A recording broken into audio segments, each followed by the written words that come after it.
ಏನು ರಾಜ್ಯ ಸರ್ಕಾರ ತಮಿಳುನಾಡಿಗೆ ನೀರು ಹರಿಸೋದಿಲ್ಲ ಅಂತೇಳಿ ಮಾಧ್ಯಮಗಳಲ್ಲಿ ಮತ್ತು ವಿವಿಧ ಕಡೆಯಲ್ಲಿ ಮಾನ್ಯ ಮುಖ್ಯಮಂತ್ರಿಗಳು ಹೇಳ್ಕೊಂಡು ಬಂದಂಥದ್ದು.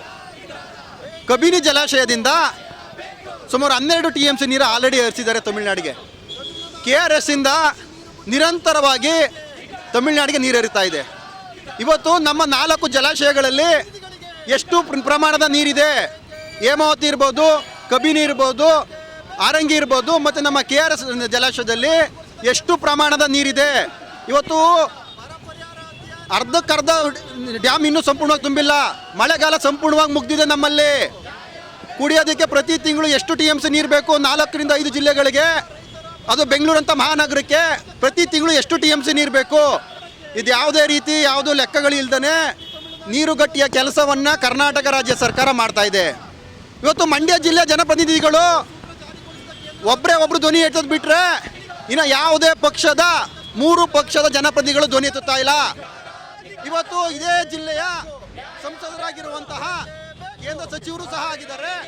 ಅವರು ಇವತ್ತು ಕೇಂದ್ರ ಸರ್ಕಾರದ ಪ್ರತಿನಿಧಿಗಳನ್ನ ಕರ್ಕೊಂಡು ಬಂದು ಇಲ್ಲಿ ಏನು ವಾಸ್ತವಾಂಶವಾಗಿ 4 ಜಲಾಶಯ ವ್ಯಾಪ್ತಿಗಳಲ್ಲಿ ಇಲ್ಲಿ ಏನು ಸಮಸ್ಯೆ ಇದೆ, ಮಳೆ ಆಗಿಲ್ಲ, ಸಂಪೂರ್ಣವಾಗಿ ಕೃಷಿ ಭೂಮಿ ಎಲ್ಲ ನಾಶ ಆಗಿದೆ, ಮಳೆ ಆಗಿಲ್ಲ, ಜಲಾಶಯಗಳಲ್ಲಿ ನೀರಿಲ್ಲ, ಇನ್ನು ಮಳೆಗಾಲ ಮುಗ್ದಿದೆ, ಇನ್ನು ಅರಿವು ಮಾಡುವಂಥದ್ದು ಮುಂದಾಗಿಲ್ಲ. ಅವರು ಬರೀ ಬಿಡದಿ ಹೋರಾಟ ಕಡೆ ಗಮನ ಹರಿಸ್ತಾ ಇದ್ದಾರೆ. ಮಂಡ್ಯ ಜಿಲ್ಲೆಯ ರೈತರ ಕಡೆ ಒಂದು ಚೂರು ಗಮನ ಹರಿಸ್ತಾ ಇಲ್ಲ. ಅದರಲ್ಲಿ ಇನ್ನು 3 ಪಕ್ಷದ ಜನಪ್ರತಿನಿಧಿಗಳು ಅವರವರ ಪಕ್ಷದ ಹಿತಗಳನ್ನ ಕಾಯ್ಕೊಳ್ಳೋ ಹೋರಾಟಗಳು ಮಾಡ್ತಾ ಇದ್ದಾರೆ ಹೊರತು ಮಂಡ್ಯ ಜಿಲ್ಲೆಯ ಮತ್ತು ಕರ್ನಾಟಕದ ಜನರ ಬದ್ಧತೆ, ರೈತರ ಹಿತ ಕಾಯುವಂಥ ಕೆಲಸ ಮಾಡ್ತಾ ಇಲ್ಲ. ರಾತ್ರೋರಾತ್ರಿ ನೀರು ಹರಿಸ್ತಾ ಇದ್ದಾರೆ. ಮಾನ್ಯ ಮುಖ್ಯಮಂತ್ರಿಗಳೇ, ನೀವು ಏನು ನಾವು ಬಂಗಾರಪ್ಪನ ಶಿಷ್ಯ ಅಂತ ಹೇಳ್ತೀರಿ, ಅದರಲ್ಲೂ ಮಂಡ್ಯ ಜಿಲ್ಲೆ ಜನ ನನಗೆ ಪೆನ್ನು ಪೇಪರ್ ಕೊಡಿ ಅಂತ ಕೇಳಿದ್ರಿ. ಮುಂದಕ್ಕೆ ಮಂಡ್ಯ ಜಿಲ್ಲೆ ಜನಗಳಿಗೆ ಯಾವ ಥರ ನೀವು ನೀರು ಕೊಡ್ತೀರಿ? ಮಳೆ ಸಂಪೂರ್ಣವಾಗಿ ಇಲ್ಲ, ಇಲ್ಲಿ ನೀರಿಲ್ಲ, ಡ್ಯಾಮ್ಗಳಲ್ಲಿ ನೀರು ಸಂಪೂರ್ಣ ಖಾಲಿ ಆಗ್ತಾ ಇದೆ. ರೈತರುಗಳಿಗೆ ಕುಡಿಯೋಕೆ ನೀರು ಏನು ಕೊಡ್ತೀರಿ? ನಮಗೆ ಬೆಳೆಗಳು ಬೇಡ, ಕುಡಿಯೋದಕ್ಕೆ ನೀರು ಕೊಡ್ತೀರಿ. ನೀವು 15 ದಿನ ಕಟ್ಟು ಪದ್ಧತಿ ನೀರು ನೀವು ಹರಿಸ್ತೀರಿ ಅಂತ ಹೇಳಿದಿರಿ. ಆದರೆ ನಮ್ಮ ಇವತ್ತು ಮಳವಳ್ಳಿ ಇರ್ಬೋದು, ಮದ್ದೂರು ಇರ್ಬೋದು, ಕಡೆ ಭಾಗಕ್ಕೆ ನೀವು ಬಿಟ್ಟಿರೋ ನೀರು ಇವತ್ತು ಸಹ ಹರಿದಿಲ್ಲ. ಕಡೆ ಭಾಗಕ್ಕೆ ನೀರು ಹರಿದಿಲ್ಲ. ಇಂಥ ಸಂದರ್ಭದಲ್ಲಿ ನೀವು 15 ದಿನ ಕುಡಿಯೋದಕ್ಕೆ ನೀರು ಹರಿಸ್ತೀನಿ ಅಂತ ಹೇಳಿಕೆ ಕೊಡ್ತೀರಿ.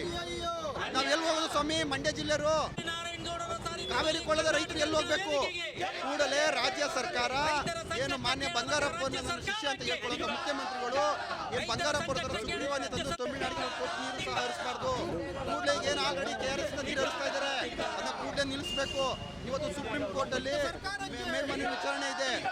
ನಾವು ಇವತ್ತೇನಾದರೂ ಸುಪ್ರೀಂ ಕೋರ್ಟಲ್ಲೂ ಸಹ ಕರ್ನಾಟಕದ ಪರ ತೀರ್ಪು ಏನಾರ ಬರಲಿಲ್ಲ ಅಂತಂದ್ರೆ ಈ ದೇಶದ ಒಕ್ಕೂಟದ ವ್ಯವಸ್ಥೆಯಲ್ಲಿ ನಾವು ಇದ್ದೀವಾ ಅನ್ನೋದನ್ನ ನಾವು ಯೋಚನೆ ಮಾಡಬೇಕು. CWMA, CWRC ತಮಿಳುನಾಡು ಪರನೇ ಆದೇಶಗಳು ಕೊಟ್ಟಿದೆ. ಇಲ್ಲಿಯ ಪರಿಸ್ಥಿತಿಗಳನ್ನ ಅರ್ಥಕೊಂಡಿಲ್ಲ, ಇಲ್ಲಿಯ ವ್ಯವಸ್ಥೆಗಳನ್ನ ಏನು ಮಳೆ ಬಿದ್ದಿದೆ, ಎಷ್ಟು ಪ್ರಮಾಣದಲ್ಲಿ ಮಳೆ ಬಿದ್ದಿದೆ. ಈಗ ಹೆಚ್ಚಾಗಿ ಮಳೆ ಬಿದ್ದಂಥ ಸಂದರ್ಭದಲ್ಲಿ ಕಳೆದ ವರ್ಷ ಮಳೆ ಬಿದ್ದಿದೆ 300 TMC ಅಷ್ಟು ನೀರು ತಮಿಳುನಾಡಿಗೆ ಹರಿದಿದೆ. ಆದರೆ ಅಲ್ಲಿ ಅವ್ರು ಕೇಳ್ತಾ ಇರೋದು ಬೆಳೆಗಳ ನೀರು ಕೇಳ್ತಾ ಇದ್ದಾರೆ. ಇಲ್ಲಿ ನಾವು ಕೇಳ್ತಾ ಇರೋದು ಕುಡಿಯೋ ನೀರಿಗೆ.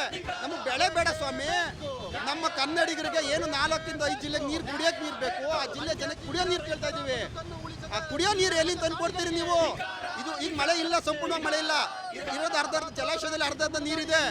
ಎಷ್ಟು TMC ನೀರು ಕುಡಿಯೋಕೆ ಬೇಕು, ಬೆಳೆಗಳಿಗೆ ಎಷ್ಟು ಬೇಕು, ಇಲ್ಲಿ ಜಿಲ್ಲೆ ಜನಕರುಗಳಿಗೆ ಎಷ್ಟು ನೀರು ಬೇಕು ಅನ್ನೋದು ವಾಸ್ತವಾಂಶ ನೀವು ಏನಾರು ಮನಗೊಂಡಿದ್ದೀರಾ? ನಿಮ್ಮ ರಾಜಕೀಯ, ನಿಮ್ಮ ಪ್ರತಿಷ್ಠೆಗೆ ಪ್ರತಿದಿನ ರಾಜ್ಯದಂತ ಹೋರಾಟಗಳು ಮಾಡ್ತಾ ಇದ್ದೀರಿ 3 ಪಕ್ಷದವರು. ಮಂಡ್ಯ ಜಿಲ್ಲೆ ರೈತರ ಬಗ್ಗೆ ಯಾಕೆ ನೀವು ಇದುವರೆಗೆ ಧ್ವನಿ ಎತ್ತಿಲ್ಲ 3 ಪಕ್ಷದವರು?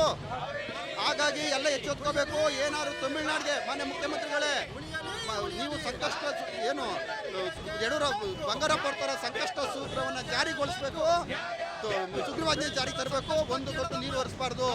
ಕೇಂದ್ರ ಸರ್ಕಾರವೂ ಸಹ ಸಂಕಷ್ಟ ಸೂತ್ರವನ್ನು ಜಾರಿಗೊಳಿಸಿ ನಮ್ಮ ತಮಿಳುನಾಡಿಗೆ ನೀರನ್ನ ಸಂಪೂರ್ಣವಾಗಿ ನಿಲ್ಲಿಸಬೇಕು ಅಂತೇಳಿ ನಾವು ಈ ಸಂದರ್ಭದಲ್ಲಿ ಕರ್ನಾಟಕ ರಾಷ್ಟ್ರ ವೇದಿಕೆ ಈ ಸಮಯದಲ್ಲಿ ಒತ್ತಾಯ ಮಾಡ್ತೀವಿ.